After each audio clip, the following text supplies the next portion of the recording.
I was trying to think, what could I say that could actually be helpful or useful to you in the future? And I thought perhaps tell the story of how I sort of came to be here. How did some of these things happen? And maybe there's some lessons there, because I often find myself wondering, how did this happen?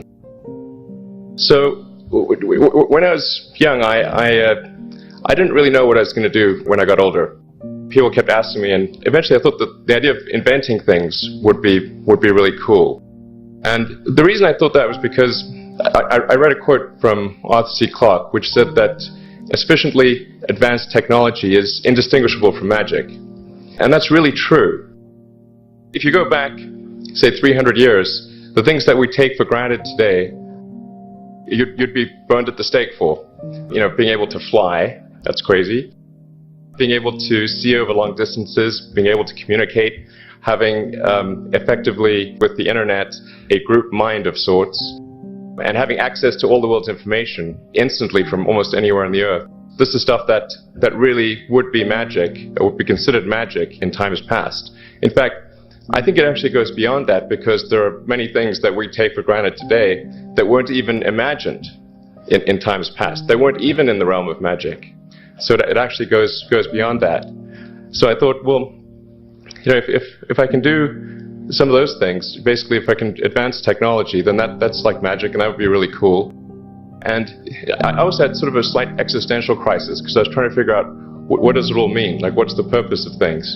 And I came to the conclusion that if we can advance the knowledge of the world, if we can do things that expand the scope and scale of consciousness, then we're better able to ask the right questions and become more enlightened. And that's really the only way forward. So I studied physics and business, because I figured in order to do a lot of these things, you need to know how the universe works, and you need to know how the economy works. And you also need to be able to bring a lot of people together to work with you to create something, because it's very difficult to do something as an individual if it's a significant technology. So I originally came out to California to try to figure out how to improve the energy density of electric vehicles, basically to try to figure out if there was an advanced capacitor that could serve as an alternative to batteries. That was in '95, and that's also when the internet started to happen. And I thought, well, I can either pursue this technology where success may not be one of the possible outcomes, which is always tricky, or participate in the internet and be part of it. So I decided to drop out. Did some internet stuff. Did a few things here and there. One of which was PayPal.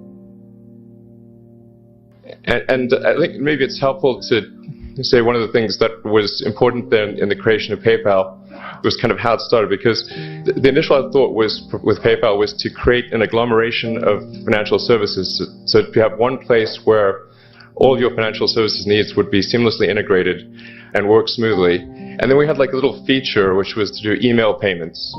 And whenever we'd show the system off to someone, we'd show the hard part, which was the agglomeration of financial services, which was quite difficult to put together. Nobody was interested. Then we'd show people email payments, which was actually quite easy, and everybody was interested.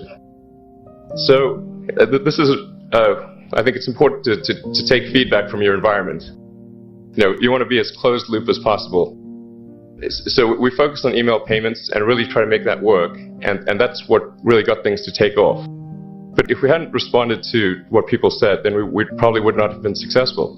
So it's important to look for things like that and focus on them when you see them, and correct your prior assumptions.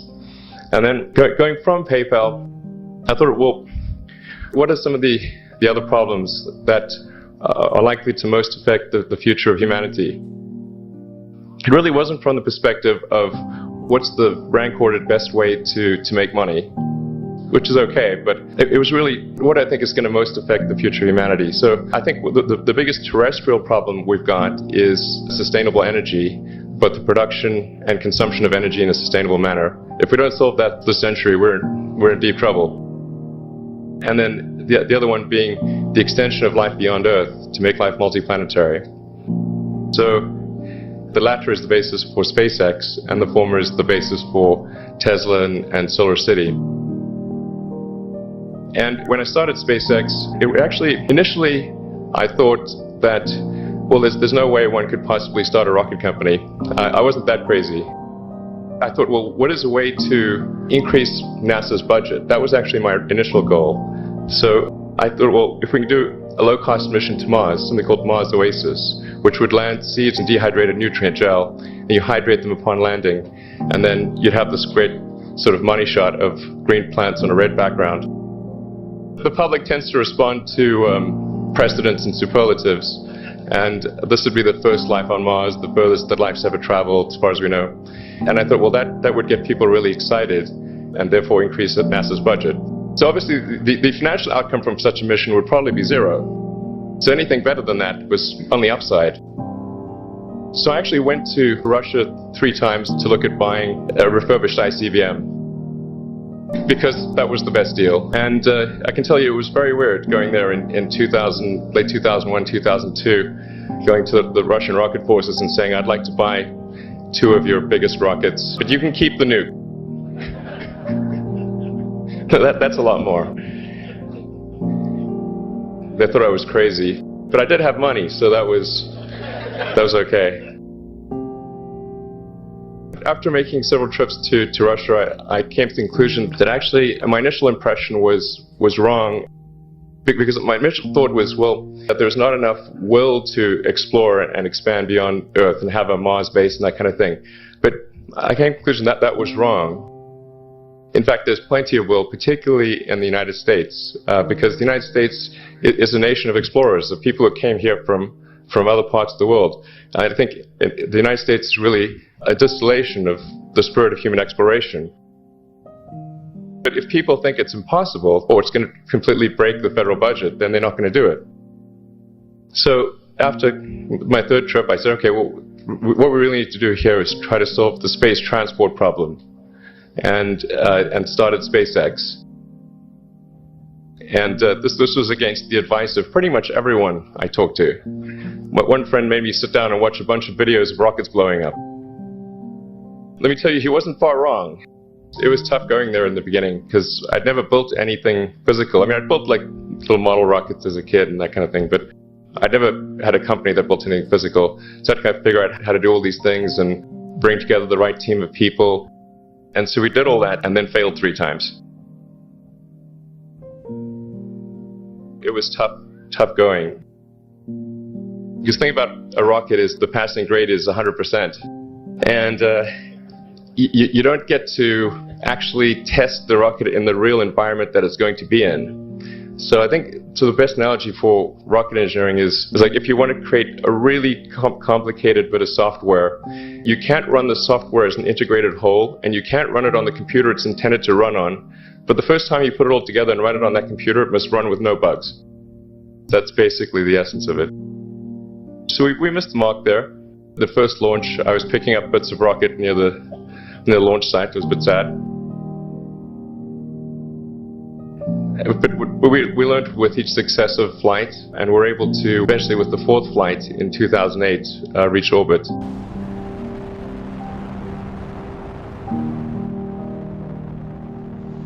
And that was also with the last bit of money that we had. So thank goodness that happened. I think the saying is 4th time's the charm. So we got the Falcon 1 to orbit, and then began to scale that up to the Falcon 9, which is about an order of magnitude more thrust. It's around 1 million pounds of thrust. And we managed to get that to orbit, and then developed Dragon spacecraft, which recently was able to dock and return to Earth from the space station. That was a white-knuckled event. It's a huge relief. Still can't quite believe it actually happened. But there's a lot more that must happen beyond this in order for humanity to become a spacefaring civilization, ultimately a multi-planet species. And that's something I think it's vitally important, and I hope that some of you will participate in that, either at SpaceX or at other companies, because it's just really one of the most important things for the preservation and extension of consciousness.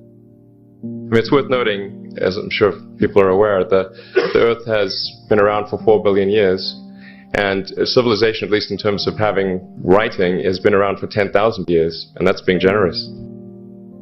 So it's really it's somewhat of a tenuous existence that civilization and consciousness as we know it has been on Earth.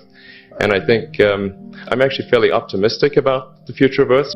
I don't want to sort of people to have the wrong impression that I think we're all about to die. I think things will most likely be okay for a long time on Earth. But not for sure, but most likely. But even if it's sort of 99% likely, a 1% chance, it's still worth spending a fair bit of effort to ensure that we have backed up the biosphere, planetary redundancy, if you will. So I think it's really quite important. And in order to do that, there's a breakthrough that needs to occur, which is to create a rapidly and completely reusable transport system to Mars, which is one of those things that's right on the borderline of impossible. That's sort of the thing that we're going to try to achieve there with SpaceX. And then on the Tesla front, the goal with Tesla was really to try to show what electric cars can do, because people had the wrong impression. We had to change people's perception of an electric vehicle, because they used to think of it as something that was slow and ugly and had low range, kind of like a golf cart. So that's why we created the Tesla Roadster, to show that you can be fast, attractive, and long range. And it's amazing how, even though you can show that something works on paper and the calculations are very clear, until you actually have the physical object and they can drive it, it doesn't really sink in for people. So that, I think, is something worth noting. If you're going to create a company, the first thing you should try to do is create a working prototype. Everything looks great on PowerPoint. You can make anything work on PowerPoint, but if you have an actual demonstration article, even if it's in primitive form, that's much more effective for convincing people. After we made the Tesla Roadster, people said, oh, sure, we always knew you could make a car like that. It's an expensive car, and it's low volume, and it's small and all that, but you couldn't make a real car. Like, okay, fine, you're going to make that too. But I think the overarching point I want to make is that you guys are the magicians of the 21st century. Don't let anything hold you back. Imagination is the limit, and go out there and create some magic.